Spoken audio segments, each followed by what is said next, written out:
histoire d'amour avec le PSG commence avec une paire de fesses. Celle de Francis Borrelli, emblématique président du club, embrassant la pelouse du Parc des Princes un soir de 1982. Le soir de la première victoire en Coupe de France du Paris Saint-Germain. Depuis, moi, le supporter, j'ai toujours été fidèle, dans les triomphes comme les défaites, admirant tous ces visages et ces exploits qui peuplent les albums de ma jeunesse. Et durant toutes ces années, je me suis demandé d'où venait l'âme de mon club adoré. Pourquoi était-il si singulier, si différent des autres? J'ai cherché et j'ai trouvé. Tout tient à ses premières années. Car la création du PSG, c'est en accéléré un mariage, un divorce, un drame, des coups de poignard, une descente aux enfers et une renaissance. Tout cela en moins de 4 ans. Avouez que cela forge une âme. Tout le PSG d'aujourd'hui est là, dans ses 4 premières années. Club aristo et populo à la fois, bourgeois et prolo, adulé ou détesté, club capital et pourtant toujours en manque de reconnaissance. Tout s'explique par ses premiers temps chaotiques, mais à bien des égards héroïques, ceux d'un club qui a bien failli ne pas exister et qui, près d'un demi-siècle plus tard, doit encore, et plus que tout autre, toujours tout prouver.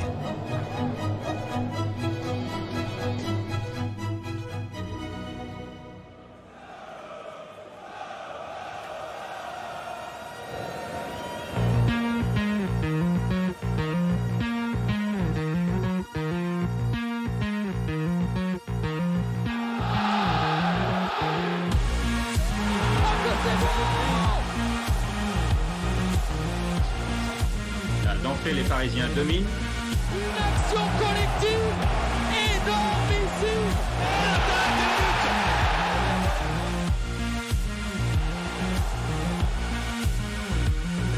C'est magnifique. Football champagne aujourd'hui au Parc des Princes.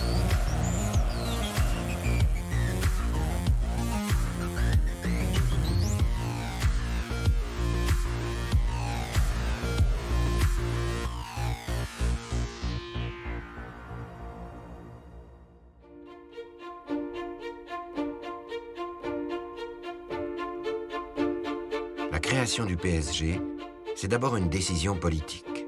Et ça, c'est déjà hors norme. À l'aube des années 70, Paris est un vaste chantier. La capitale se modernise. La mairie a notamment entamé la reconstruction du Parc des Princes, détruit pour laisser passer le périphérique. Son ambition, faire du nouveau stade l'un des plus modernes d'Europe. Sa seule exigence, y voir jouer une grande équipe de football. Ce n'est pas si simple. La capitale n'a alors pas de club digne de ce nom. À l'époque, les équipes qui dominent le championnat sont en province, Marseille, Saint-Étienne.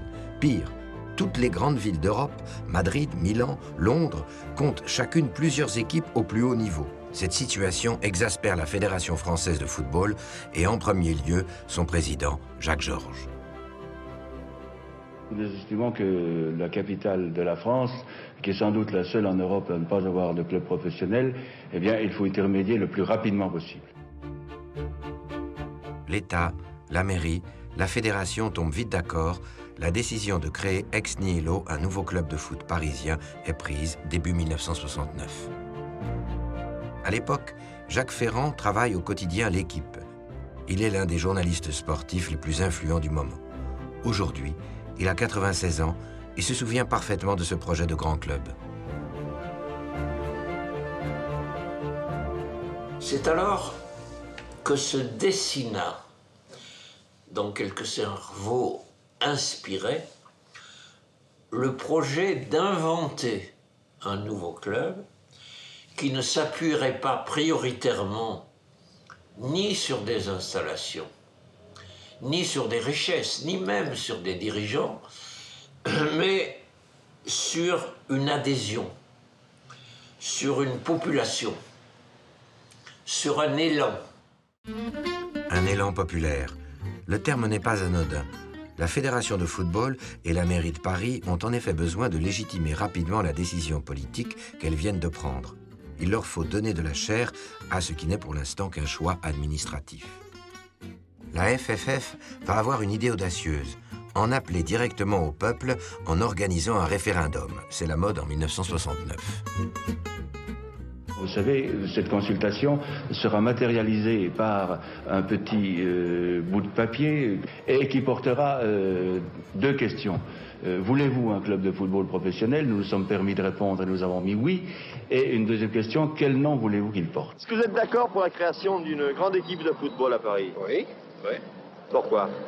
Bon, parce que ça manque, une ville comme Paris, ça manque une grande équipe de football. Vous en avez des grandes à Madrid, vous en avez des grandes en Allemagne, et tout ça. Pour les rencontres à Paris, c'est très bien. Surtout quand il y aura le Parc des Princes qui sera refait.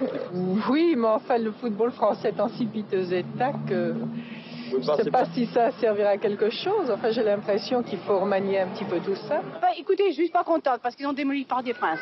Ah bon? Eh ben alors, ça, je suis en rage. Moi, j'aime beaucoup le rugby, mais malheureusement, les Canberra-Béraud. Non, mais je vous parle du football. Oui, du football. Ben oui, moi, j'aime bien ce donne d'animation, moi, j'aime bien ça. Lancée en février 1969, cette consultation populaire va recueillir plus de 60 000 réponses favorables. Les habitants veulent un grand club pour Paris et lui ont même choisi un nom, le Paris Football Club. Désormais, il faut construire ce club.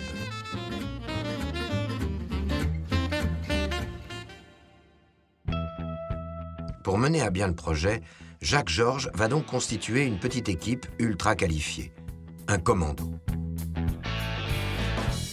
Il est présidé par Pierre-Étienne Guyot, un riche industriel et surtout président des fédérations de tir et de golf, un fin connaisseur du monde sportif.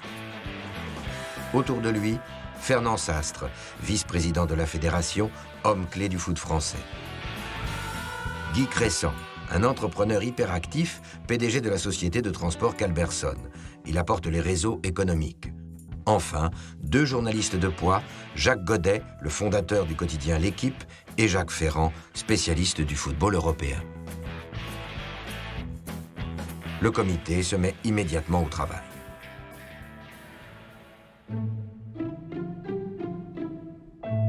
Dès leur première réunion, un souci apparaît.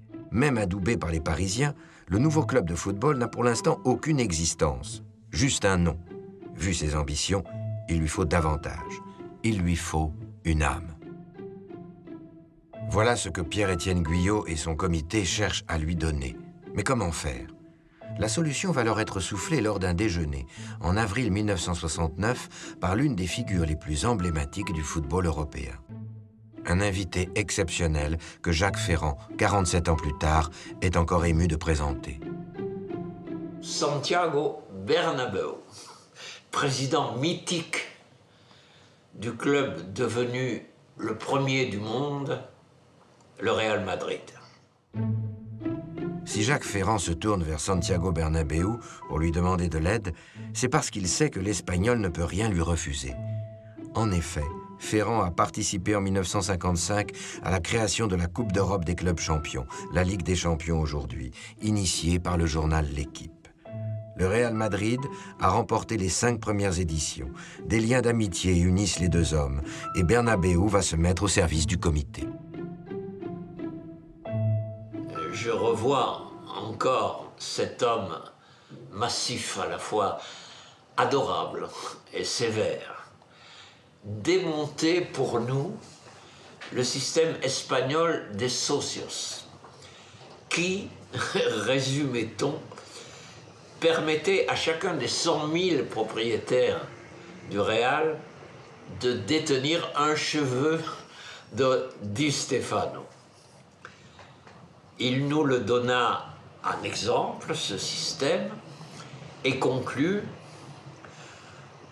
ne comptez que sur vous et sur l'amour des Parisiens.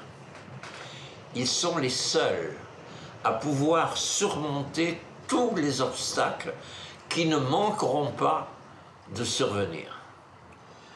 Commencez au plus bas, comme nous l'avons fait nous-mêmes au Real. Un jour, peut-être, nous retrouverons-nous face à face, tout en haut.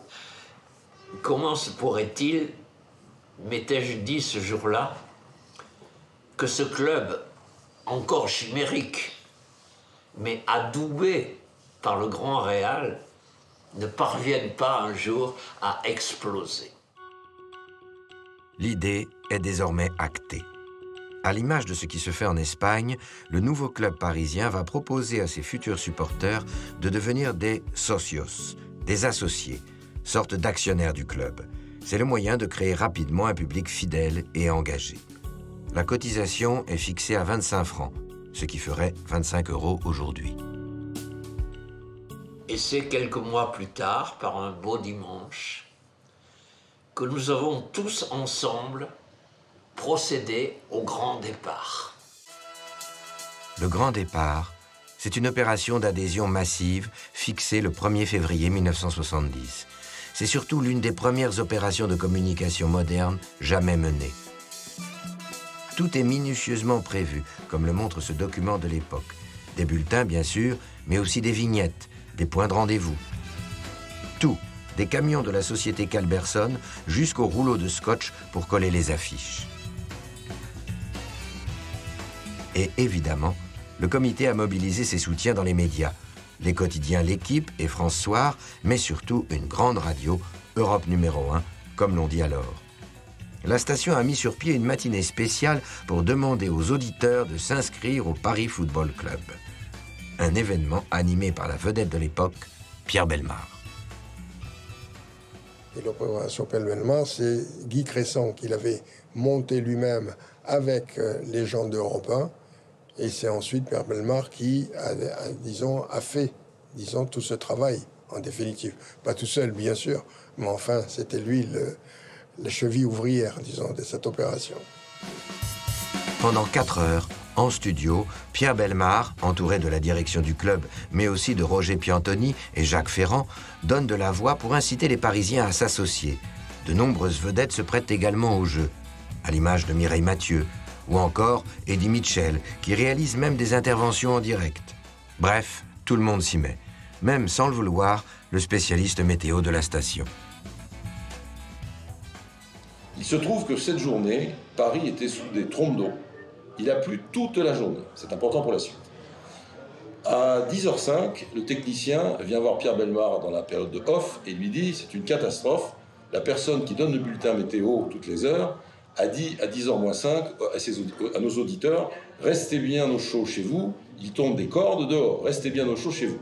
Donc, des instructions formelles ont été données à la personne en question qui tout d'un coup déclara à 11h-5 que la météo allait considérablement s'améliorer, ce qui n'était pas vrai, de manière à envoyer les futurs adhérents dehors. Voilà comment s'est passée cette matinée historique. À quoi tient le destin d'un club? Mais écoutez, il était quoi, 10h du matin, je sortais de ma douche. J'étais branché sur Europe numéro 1, et qu'est-ce que j'entends? Pierre Bellemare qui demandait à tous les amateurs de football et qui désiraient un grand club à Paris, de se présenter dans les différents lieux de rendez-vous. Pour moi, le 13e, c'était devant la mairie de mon arrondissement, où je me suis, dans la foulée, je suis parti évidemment, pris ma carte, moyennant la somme de 25 francs. Michel Drucker, est-ce que Paris va enfin avoir son équipe professionnelle? Eh bien oui, mon cher Eugène Bollard, il semble que tous les Parisiens qui s'intéressent au football, et ils seront nombreux, aient répondu à l'appel qui leur avait été lancé la semaine dernière. Il fallait 10 000 associés au minimum pour que le Paris Football Club puisse démarrer sur des bases solides. Ce chiffre de 10 000 a été atteint ce soir et M. Guyot et Cressan sont très satisfaits, je crois. M. Guyot. En effet, depuis dimanche dernier, nous avons franchi une grande étape. Vous êtes 10 000 et les 10 000 que vous êtes, votre succès a dépassé nos espérances. Bien, alors à l'intention de ceux qui habitent la province, nos amis absents de Paris, et ceux de la grande banlieue que notre organisation imparfaite n'a pas pu toucher, trouveront demain dans l'équipe, dans France Soir, et après-demain dans France Football, oui, trouveront des bulletins.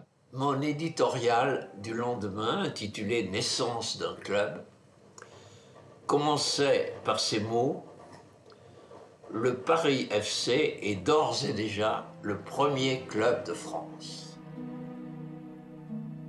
Les fondateurs du Paris Football Club viennent de réussir leur premier pari. Pourtant, ils ne vont avoir que peu de temps pour savourer leur succès. Une autre difficulté les attend, et elle est de taille. Guy Cressan, le vice-président du club, a un objectif ultra ambitieux en tête: il veut que son équipe joue directement en première division. Or, pour évoluer dans l'élite du football, la règle est simple. Un club doit impérativement disposer d'un effectif complet, de plusieurs équipes de jeunes et d'un centre d'entraînement. Et pour l'instant, le PFC n'a rien de tout cela. Il n'a même pas un joueur. Une solution va alors s'imposer. Il faut fusionner avec un autre club, déjà existant, et ainsi être immédiatement homologué. L'idée séduit. Les dirigeants se lancent à la recherche d'un partenaire, dans la région et même au-delà. Rouen se propose, mais la fédération refuse cette union. Paris jette alors carrément son dévolu sur Sedan. Tout le monde soutient cette option. Il ne manque que l'accord des Sedanais. On parlait d'une fusion possible entre Sedan et le Paris Football Club. Une réunion importante a eu lieu hier soir à Sedan. Quelle est la réponse des dirigeants ardennais? C'est la question que nous avons posée à Marcel Beutza, notre correspondant. Oui aux Ardennes, non à Paris, c'est le titre ce matin des quotidiens de la région Champagne-Ardenne. L'inquiétude qui régnait dans les milieux sportifs ardennais en particulier a pris fin hier soir. En effet, après 2 heures de discussion, l'Assemblée générale a repoussé l'offre de fusion avec le Paris Football Club. C'est la catastrophe. Paris ne pourra pas jouer directement en première division. Le 22 avril, moins de 3 mois après la campagne d'adhésion triomphale, le journal L'Équipe titre « Le Paris FC, c'est fini ». Les dirigeants sont à 2 doigts de tout abandonner.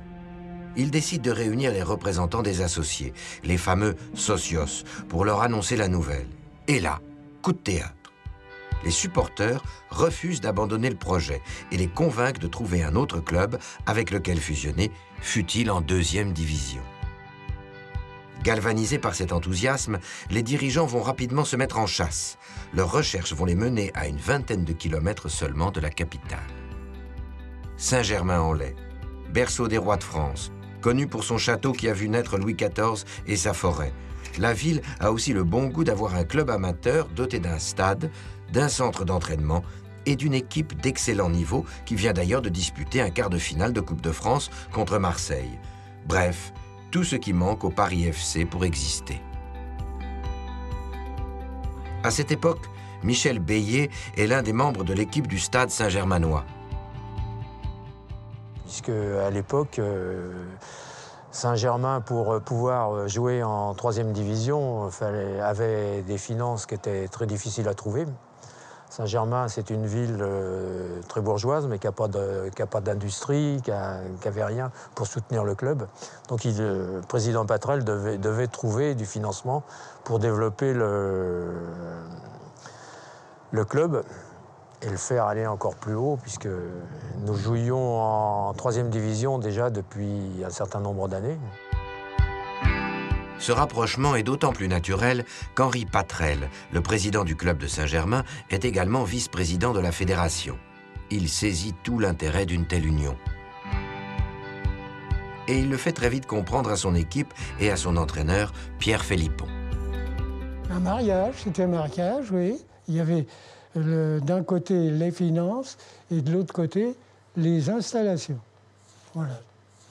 Donc un bon mariage, puisque il y avait l'argent, mais où les joueurs s'entraîneraient.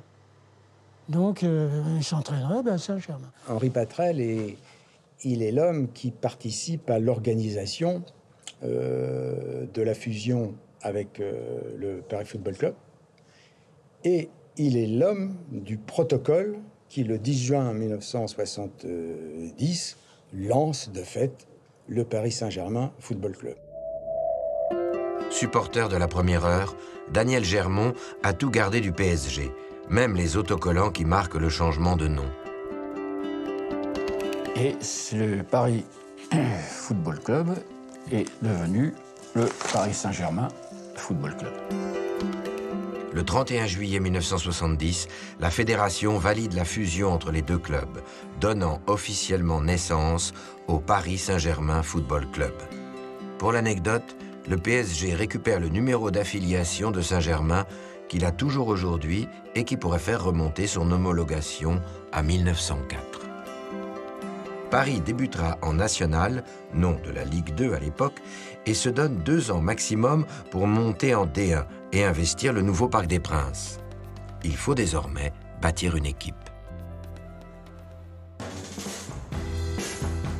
Le club dispose de l'effectif amateur de Saint-Germain. Un groupe performant, mais qu'il faut renforcer avec des professionnels. Les dirigeants ont une conviction, il leur faut un grand nom. Un joueur célèbre qui fera le pari du PSG et entraînera les autres dans son sillage. Ce joueur, c'est Jean-Claude Bras, attaquant de l'équipe de France. Il joue alors en Belgique, mais veut rentrer en France. C'est l'occasion. D'abord, une rencontre exceptionnelle avec Guy Crescent, qui était venu me voir à l'issue d'un match de l'équipe de France, quelques mois avant que je n'arrive effectivement. Et j'étais à l'époque joueur du Royal Football Club liégeois en Belgique, après avoir fait Valenciennes et ayant démarré au Red Star. Je suis venu, j'ai même pas négocié mon salaire, et j'ai commencé à sa demande sur le recrutement. Philippe Tournon avait fait dans l'équipe, dans le journal d'équipe, un article en disant voilà, et donc j'étais le booster en tant qu'international bien sûr, etc. Et j'ai participé au recrutement. Jean-Claude Bras, qui fut l'ailier gauche de l'équipe de France et qui voudrait bien le redevenir. Roland Mitterrage, qui a échappé lui aussi à notre opérateur. Et bien sûr ici, Jean Djorkaeff, le capitaine de l'équipe de France. Jean Djorkaeff, après Lyon, après Marseille, vous revenez avec le Paris Saint-Germain Football Club. J'ai appelé Tchouki, je suis allé même faire signer le contrat à Roland Mitterrage. Et il y avait 6 professionnels donc, qui sont venus. Le plus beau coup à n'en pas douter, c'est lui, Jean Djorkaeff, dit Tchouki, alors capitaine de l'équipe de France et de l'OM. 46 ans plus tard, sur le banc de touche flambant neuf du Parc des Princes, il mesure encore l'ampleur du défi qu'il relevait. Malgré tout, moi, je prenais un risque terrible, c'est-à-dire que j'étais en équipe de France, c'est mieux donc. Hein, et le fait de descendre, c'est mieux donc en national, puisqu'à l'époque c'était le national, donc. Hein, forcément, j'allais peut-être perdre ma place en équipe de France. Donc c'était aussi problématique. Même si j'avais 30 ans, et bon, j'avais quand même espoir de jouer encore quelques années en équipe de France. Donc je pense que c'était un pari formidable. Le PSG a désormais ses professionnels. Se pose alors une question. Vont-ils s'entendre avec de simples joueurs amateurs? Parmi eux, il y avait Michel Prost, qui travaillait le jour et s'entraînait le soir avec les pros. Je pense que les dirigeants du club, à l'époque, Guy Crescent, Henri Patrel, choisissaient les joueurs, je parle des professionnels, hein, les amateurs, il y avait l'équipe qu'il y avait, par leur qualité sportive, mais aussi leur mentalité. Et je pense que les gars qui sont venus les 3 premiers, ils avaient une mentalité exemplaire. On se titillait un peu à l'entraînement sur les épreuves physiques. Les amateurs voulant montrer aux professionnels qu'ils étaient presque plus forts physiquement que les professionnels. Je me souviens d'un entraînement dans la forêt de Saint-Germain où, entre nous, on avait décidé de semer les pros.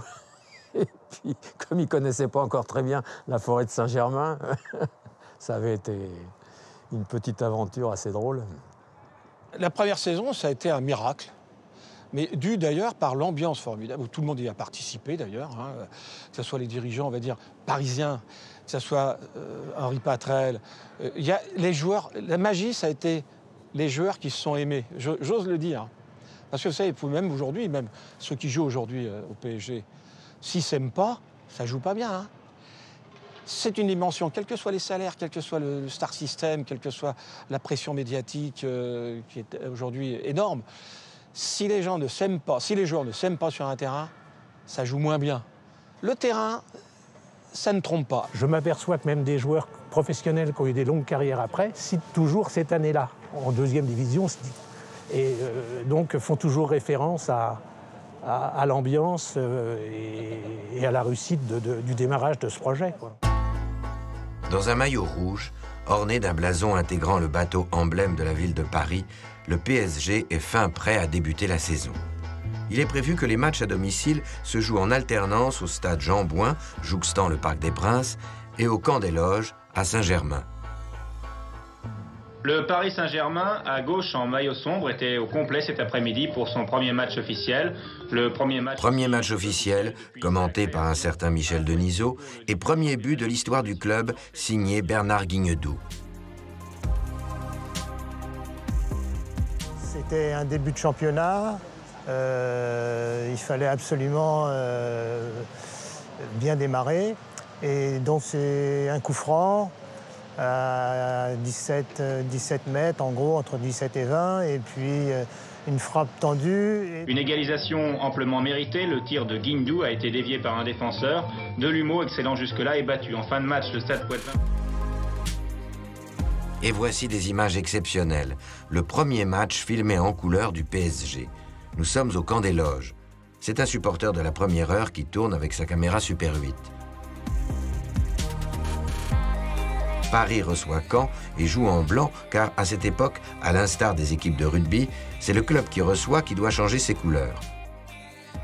On reconnaît les internationaux Jean Djorkaeff et Jean-Claude Bras, mais aussi Michel Prost, Bernard Guignedou et Jean-Louis Brost. À l'image de cette rencontre remportée 2-0, cette première saison est un triomphe pour le PSG. Il atteint son objectif, la montée en D1, en un an seulement. Championnat national, vous savez que le premier de chaque groupe doit monter la saison prochaine en première division.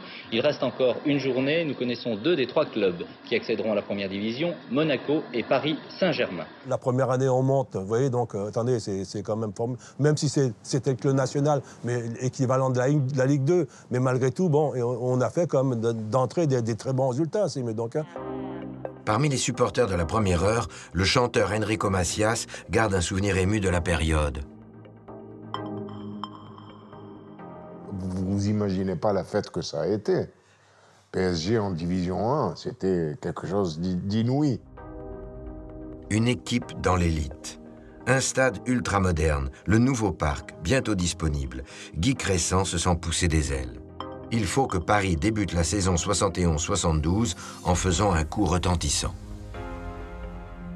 Celui qui est devenu président du PSG va donc se mettre à échafauder un nouveau plan. C'est une rumeur venue d'Amérique du Sud qui va enflammer les dirigeants parisiens et leur donner une idée folle. Faire venir à Paris un champion du monde, et pas n'importe lequel, le meilleur joueur de la planète. Rien de moins. Un épisode qu'a bien suivi Gérard Ernaut, alors jeune journaliste sportif. Au mois de juin 71, Zacour, un intermédiaire brésilien d'influence et de renom à cette époque, laisse entendre aux dirigeants français que le FC Santos, le club de Pelé, qui se trouve en difficulté financière, entend se séparer de Pelé pour recruter 2 ou 3 grands joueurs brésiliens. L'information laisse tout le monde un petit peu incrédule, et en particulier Guy Crescent. Et puis Guy Crescent, il est assez quichotesque. Et il se dit qu'il y a quelque chose à tenter, alors que Patrel ne le pense pas du tout. Et il décide de prendre l'avion pour Rio et aller rencontrer les dirigeants de Santos. Et en partant, Guy Crescent aime les mots, et quelquefois les mots un peu grandiloquents. Et il s'en va, et en prenant l'avion, il dit « J'espère ramener une autre Tour Eiffel à Paris ». Donc il part au Brésil. En chemin, il a changé de stratégie. La stratégie consistant à acheter Pelé ne semble plus du tout réaliste, elle coûte trop cher. Les premiers chiffres qui ont circulé sur une présence de Pelé à Paris, un salaire de Pelé à Paris, étaient de l'ordre de 1 200 000 francs par année. 1 200 000 francs, c'est beaucoup trop pour Paris. Pourtant, il en faut davantage pour décourager Guy Crescent, qui imagine un montage financier absolument révolutionnaire pour faire quand même venir Pelé, le prêt de joueurs avec redevance. Néanmoins, Crescent se déplace, rencontre les dirigeants de Santos et leur propose un plan en 3 points. Et il s'agit cette fois non plus d'un plan d'achat, mais d'un plan de prêt. Son premier argument auprès des dirigeants de Santos, c'est de dire la valeur sportive et commerciale de Pelé décline, c'est le moment de la céder. Deuxièmement, son idée est de dire la présence de Pelé à Paris entraînera le fait qu'il jouera 60 matchs par année, dont 40 à domicile. Ces 40 matchs à domicile entraîneront la présence de 33 000 spectateurs. Donc le chiffre était précis. Je ne sais pas sur quoi il reposait, certainement sur des études marketing. 33 000 spectateurs à Paris. Il évalue la recette et il propose à l'entité Pelé-Santos de retourner 40% de cette recette. Santos demeurant propriétaire de Pelé et donc lui versant son salaire. Et puis le troisième facteur, c'est un contrat de 3 ans. Donc si vous voulez, il s'agit d'une sorte de location-prêt de Pelé que propose Cressan directement au dirigeant Santos. Et il revient du Brésil très content. Monsieur Guy Cressan, vous arrivez à l'instant de Sao Paulo. Oui. Alors, une question, une seule. Bonne ou mauvaise nouvelle? Je crois que c'est une bonne nouvelle. Je suis à peu près certain que Pelé sera des nôtres au mois de mai prochain. Son club, ses dirigeants et lui-même, maintenant qu'ils connaissent l'essentiel de notre proposition, non seulement parfaitement assimilées et comprises, mais encore sont très intéressés. Il demeure des problèmes de forme, en particulier sur les questions de contrat de publicité, mais le problème de fond n'est plus à mettre en cause. Il revient du Brésil très content et presque très sûr de lui. Et ils disent que cette option de location-prêt de Pelé a paru complètement révolutionnaire à mes interlocuteurs. Il n'est pas impossible que Pelé nous rejoigne dès le début de la saison prochaine. On est au mois de juin, le début de la saison prochaine, c'est dans 2 mois. Mais, ajoute-t-il, il est plus probable que nous l'aurons à l'inauguration du nouveau stade du Parc des Princes, c'est-à-dire 8 ou 9 mois après. On a parlé récemment de votre venue en France pour jouer au Paris Saint-Germain. Était-ce sérieux? Effectivement, il y a eu des contacts entre les dirigeants parisiens et moi-même. Ils m'ont invité en cette occasion à porter les couleurs de leur club. Mais mon contrat avec Santos n'était pas terminé et j'ai toujours exprimé le désir d'achever ma carrière à Santos, le seul club que j'ai connu. 1 mois et demi environ après sa visite au Brésil, Pelé fait une déclaration à la télévision brésilienne indiquant qu'il va rester à Santos. Et ce qu'il s'est passé entre-temps ou simultanément avec la visite de Guy Cressan au dirigeant de Santos, c'est une sollicitation venue des États-Unis pour une tournée de Santos extrêmement juteuse aux États-Unis qui va permettre très probablement et très provisoirement de renflouer les caisses de Santos. Donc Pelé ne viendra pas à Paris en 1971, ni en 72, ni jamais d'ailleurs. En revanche, il ira bien aux États-Unis et il jouera un certain nombre d'années pour le Cosmos de New York. Cet été-là, les supporters ne verront donc pas Pelé sous le maillot du PSG, mais auront le droit à leur premier hymne, signé par la nouvelle marraine du club, Annie Cordy.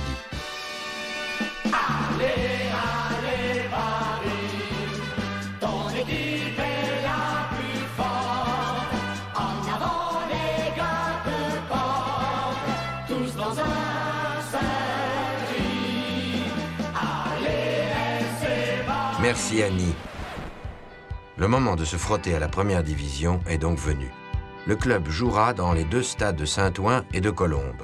Il recrute une dizaine de nouveaux joueurs. L'anglais Derrick, Allais, Delumeau, Orlaville, Léandri, mais surtout Rostagni, Leonetti, Arribas, Solas et un Brésilien coéquipier de Pelé à Santos, Joël Camargo. Le championnat démarre en beauté. Il y a eu un apport très important de joueurs nouveaux, notamment qui étaient issus de l'équipe de France amateur. Et ça a démarré, on a démarré comme un boulet de canon. Et on se disait, mais on va quand même pas finir champion, mais pourquoi pas? On a été très longtemps d'ailleurs dans les 3 premiers, etc. Et puis, après, la réalité est apparue. La réalité, c'est que l'équipe a du mal à tenir le rythme de la D1 sur la durée. À l'image de ce PSG Saint-Étienne qui voit la défaite des Parisiens sur leur terrain, la deuxième partie de la saison se passe mal. Le club plonge dans les profondeurs du classement. L'effectif est fatigué. Le problème, c'est qu'il n'y a pas que sur le terrain que le club a des soucis. En effet, les dirigeants ont reçu une lettre de la mairie de Paris qui a tous les aspects d'un ultimatum. Dans ce courrier que voici, la mairie, qui a accordé une subvention de 500 000 francs au club, envisage de supprimer cette aide vitale si le PSG ne change pas de nom et n'abandonne pas l'appellation Saint-Germain. Menace supplémentaire, sans cette modification, pas d'accès au nouveau Parc des Princes de 50 000 places. Une intense querelle commence. On ne parle pas de Milan sans sirop, mais on parle de Milan. Et c'est pourquoi nous pensons que le titre de Paris Football Club est tout de même une étiquette beaucoup plus importante que Paris Saint-Germain. Et d'autre part, je dois vous rappeler que la ville de Paris a pris cette disposition pour éviter que des clubs de banlieue se mariant avec des clubs de Paris puissent obtenir eux aussi des subventions de la ville de Paris. La ville de Paris refuse à Saint-Germain de voir son nom figurer, même par ses seules initiales, dans le sigle de l'équipe Fagnon. C'est un problème moral. Je laisse de côté l'aspect financier. Nous n'avons pas démérité. Saint-Germain a été associé et n'a pu. Il a fallu Saint-Germain pour que Paris ait une équipe en première division. Nous refusons, quant à nous, de nous laisser balayer. Si on nous balaye, au revoir. En quelques semaines, le climat se tend au sein du club. Deux camps s'affrontent. Ceux qui, avec Guy Crescent, veulent abandonner Saint-Germain, garder la subvention et le nouveau stade, et ceux qui, derrière Henri Patrel, devenu président en décembre 71, refusent de céder. Cette tension va connaître son paroxysme le 10 mai 1972. Ces images racontent un moment exceptionnel de la vie du club. Ce soir-là, une assemblée générale extraordinaire se tient à l'hôtel Méridien à Paris. Les socios, les supporters associés, sont appelés à voter. Le choix est simple. Le oui pour garder la subvention, le non pour garder Saint-Germain. À l'issue du vote, le président Patrel annonce les résultats. Majorité des 2/3, 617. Ont exprimé le oui, 623. La majorité des 2/3 ayant été requise, c'est donc le oui qui l'emporte et le conseil d'administration se réunira pour donner la suite à cette assemblée générale.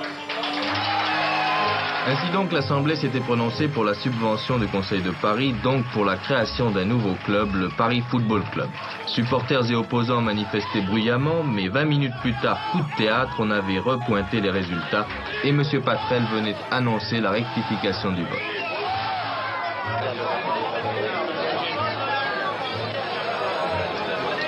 Les 2/3 de 939, ça ne fait pas 617, mais 626.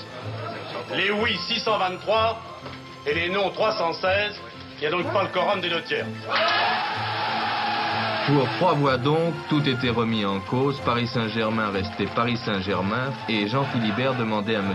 Guy Crescent, président d'honneur, de tirer les conclusions de cette soirée agitée. Donc, quelle sera la suite ? Écoutez, de toute façon, dans un cas comme dans l'autre, cela prouvait certainement surabondamment qu'il existe une profonde division d'opinion dans le club. Ça, c'est certain. Notre secteur a décidé de voter contre ce chantage et de voter pour Saint-Germain. Parce que moi, c'est toujours Paris Football Club, encore aujourd'hui d'ailleurs même. Et à partir de là, j'ai continué à suivre les matchs du Paris Football Club. Après cette assemblée générale houleuse, et malgré le résultat du vote, les deux camps vont vite s'avérer inconciliables. La rupture, inévitable, est rapidement consommée. Il y avait dans les statuts de création et d'accord de partenariat avec Saint-Germain, un article particulier qui faisait que Paris, enfin le côté parisien, ville de Paris, pouvait demander à ce que la partie Paris FC reprenne son nom et que le nom de Saint-Germain disparaisse. Nous sommes réunis en conseil d'administration et je pense que nous allons vers, disons, une séparation amiable. Donc vous gardez votre écusson de Paris Saint-Germain, si je comprends bien, et il y aura un club professionnel qui sera le Paris Football Club. Le Paris Football Club sera un club essentiellement professionnel et le Paris Saint-Germain Football Club sera un club qui sera essentiellement amateur avec ses équipes de jeunes et qui restera, disons, à Saint-Germain. Et ça a été terrible. Et je dirais même que certains joueurs, comme mon ami Michel, Prost, Bernard Guindou, étaient très tristes parce que tous aimaient Henri Patrel. Ça a été un épisode un petit peu douloureux, ça. Le 20 juin 1972, c'est le divorce. Le Paris Football Club reprend son nom, garde les joueurs pros et le Parc des Princes. Le PSG retourne à Saint-Germain avec les amateurs. Et au passage, crée un nouveau logo. Signe que le club ne renonce pas à sa dimension parisienne, la tour Eiffel y surmonte le berceau des rois de France et la fleur de lys, symbole de Saint-Germain-en-Laye. Au départ, nous avons voulu ça. Tout le monde était d'accord. Ça n'a pas été possible. Donc, on a eu ça. Voilà, avec la preuve, avec ces fameux programmes de cette époque. Ensuite, après, il y a eu la scission. Il y a eu ça, PSG, et PFC, de son côté, c'était donc en 1972. Écœuré, Henri Patrel se retire sous sa tente à Saint-Germain, mais, le stade Saint-Germainois reste le Paris Saint-Germain. Il reste le Paris Saint-Germain. Le club garde toujours son siège social à Paris. Le club garde toujours l'usage, s'il le souhaite, du stade Jean-Bouin. C'est-à-dire qu'une porte demeure ouverte à un autre projet qui pourrait naître et qui effectivement va naître. Et là, le président Patrel nous dit, bon, on va quand même continuer, on prend l'entraîneur Vico, qui était un des deux entraîneurs, et puis on va repartir en CFA. Et là, on repart en CFA et sous l'appellation Paris Saint-Germain. C'est donc bien la scission. Donc le Paris Saint-Germain a fait deuxième division, première division, et redescend en CFA. Le PSG retrouve donc la troisième division. Il faut tout reconstruire, à commencer par une équipe. Elle est confiée à Robert Vico, qui entraînait les jeunes. Il a une mission, retrouver rapidement la D2. J'avais l'ambition, en entraînant l'équipe première, de remonter, d'avoir des bons résultats. Monsieur Patrel avait fait un effort pour aller chercher Laposte, André. Donc on arrivait petit à petit à former une ossature. Il y avait Béréo, il y avait Bélier, des anciens joueurs, Choquet. Et tout ça m'a incité à Prost, et tout ça m'a incité à rester. On pensait qu'on était vraiment reparti à Saint-Germain-en-Laye, là-bas, pour quelques années en CFA, avec des petits moyens, parce que financièrement, c'était difficile. Je dois même dire qu'en plus, l'ambiance était tellement exceptionnelle que les derniers mois, on n'était pas payés du tout. Enfin, pas payés, c'était les primes d'hommage, etc., etc. C'était vraiment une situation financière très difficile, et malgré tout, il y a une bonne ambiance. L'entraîneur était proche des joueurs, enfin, on est resté solidaires. Cet esprit de corps va une nouvelle fois sauver le club. Le PSG enchaîne les victoires et se retrouve très vite en lice pour le titre face à Quevilly. Les deux équipes sont pendant de longues semaines au coude à coude jusqu'à une rencontre au sommet le 4 février 1973. Le PSG reçoit Quevilly. Le championnat se joue sur ce match. Et l'entraîneur ne le cache pas. Donc, pas de pronostic pour Paris Saint-Germain-Quevilly dimanche prochain. C'est-à-dire qu'on va se présenter pour le gagner. Le pronostic, je crois qu'il est tout fait. On doit le gagner si on veut avoir des prétentions de pouvoir monter. Les espoirs des Parisiens sont hélas rapidement douchés. Sur leur terrain, les hommes de Robert Vico, en rouge, s'inclinent 3-1. Le titre et les rêves de retour en D2 s'envolent. Quevilly gagne le championnat.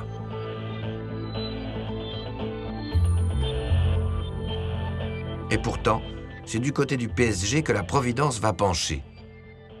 Puis on a eu ce coup de peau, en effet, ce petit signe du destin qui fait que Quevilly refuse la montée. Nouveau rebondissement.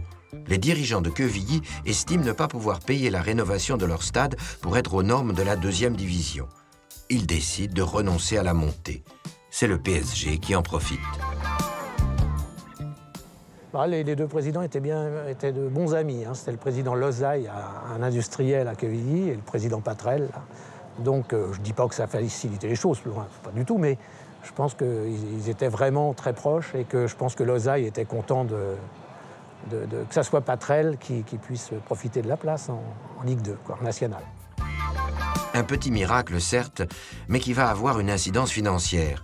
Car qui dit 2e division dit dépenses supplémentaires. Malheureusement, à l'image de ce déplacement à Cherbourg, le club est mal en point financièrement. 350 000 francs de déficit. Joueurs, dirigeants et supporters ont beau fêter la fin de saison lors de barbecues conviviaux, il faut trouver de l'argent frais et vite. Cela tombe bien. À cette époque, un jeune homme fortuné cherche justement à investir dans le football.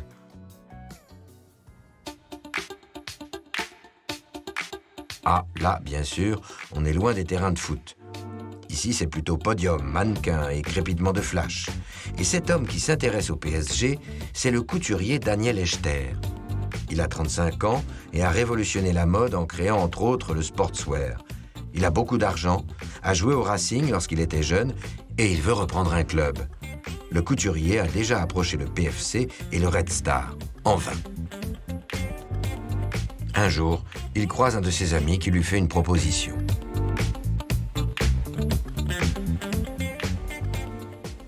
Francis Borrelli, avec lequel je jouais au football, nous jouions dans la même équipe à l'époque de seniors. Mais moi, j'étais le plus jeune, mais bon, je jouais avec eux quand même. Et je l'ai rencontré dans la rue. Ses bureaux n'étaient pas très loin de mon studio. Et il me dit, j'ai vu que tu montais un club de football, on est avec toi. Et il m'a dit, j'ai un ou deux amis qui sont prêts à rentrer aussi. Jean-Paul Belmondo, qui était le meilleur ami de Jackie Bloch, qui a été la véritable cheville ouvrière du Paris Saint-Germain, qui a réuni tout ce monde-là, nous a rejoints aussi. Donc Jackie Bloch connaissait bien le président de Patrel, et il nous a dit, écoutez, il y a un club très sympathique qui est Saint-Germain, c'est peut-être un club à jouer. Ils ont servi de support au Paris Football Club. Et puis voilà. Donc j'ai pris mon téléphone, j'ai appelé M. Patrel, que je ne connaissais pas, je lui ai dit qui j'étais, il était un peu surpris de m'avoir au téléphone, et on a pris rendez-vous, et puis j'ai dit voilà, on est avec un groupe d'amis, et on est prêt à monter un club pour jouer en première division. Le 15 juin 1973, le couturier signe un accord avec Henri Patrel lors d'un dîner au restaurant. Dîner auquel participe Jean-Paul Belmondo, ici avec l'entraîneur Robert Vico. Le lendemain, le PSG doit jouer la finale de la Coupe de Paris. Quand on a joué la finale de la Coupe de Paris, c'est là que M. Patrel nous a annoncé qu'on allait avoir une grande surprise si on gagnait. Et il gagne. Michel Beillet se souvient encore de sa surprise lorsqu'il a vu débarquer dans les vestiaires celui qui allait devenir leur nouveau directeur sportif. C'est Juste Fontaine que l'on a vu rentrer dans les vestiaires en premier. Alors vous parlez d'une surprise parce que c'était quand même meilleur buteur de la Coupe du Monde 58. Pour nous, c'était un peu une idole déjà. Hein.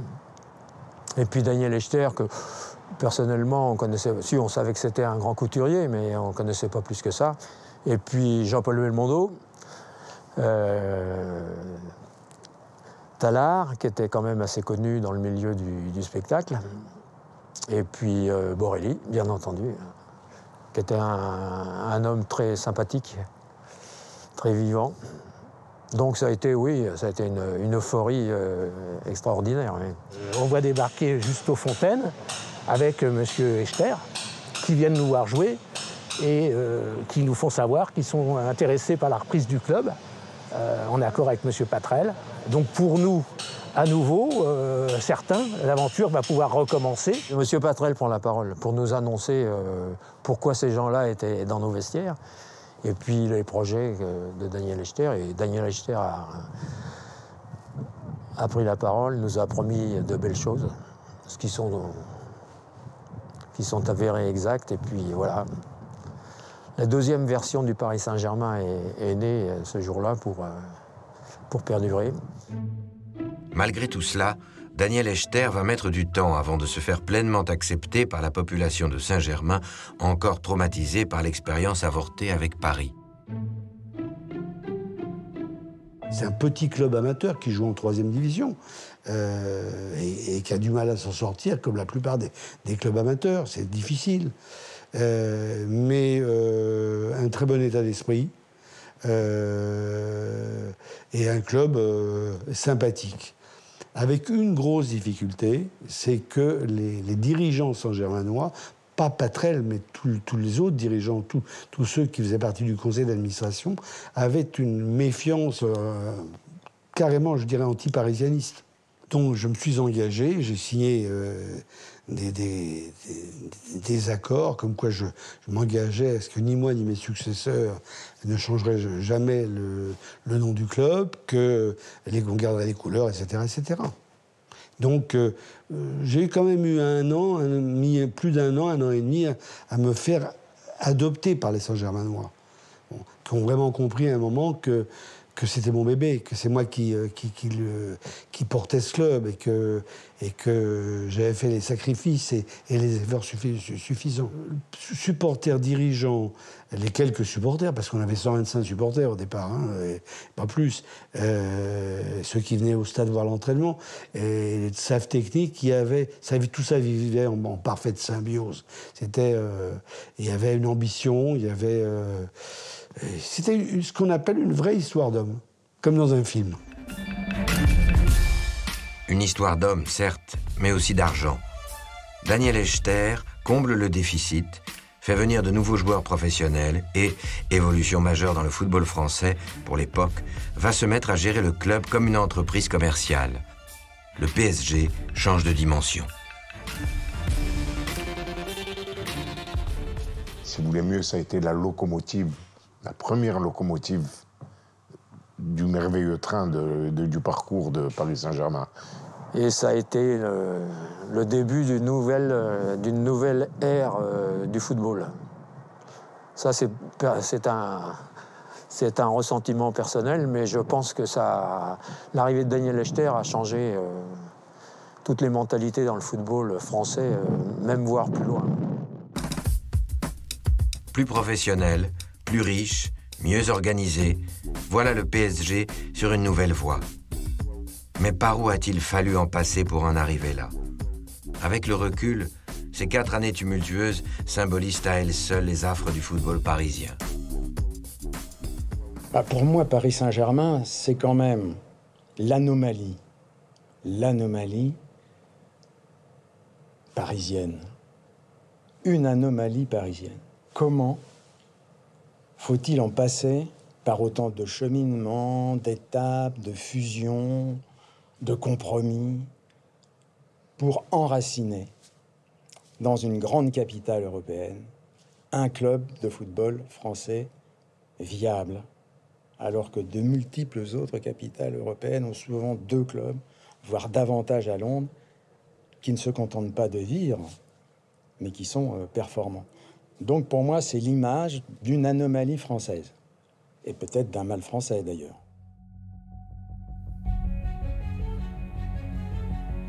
« 1973, voilà mon club définitivement lancé. L'année d'après, il remontera en première division et ne quittera plus l'élite du football. Ironie de l'histoire, le Paris Football Club, lui, descendra au même moment en 2e division, puis sombrera, tandis que le PSG, lui, continuera vers les titres, les coupes, l'Europe. Tout ce palmarès qui rythme mon histoire d'amour avec le Paris Saint-Germain depuis tant d'années.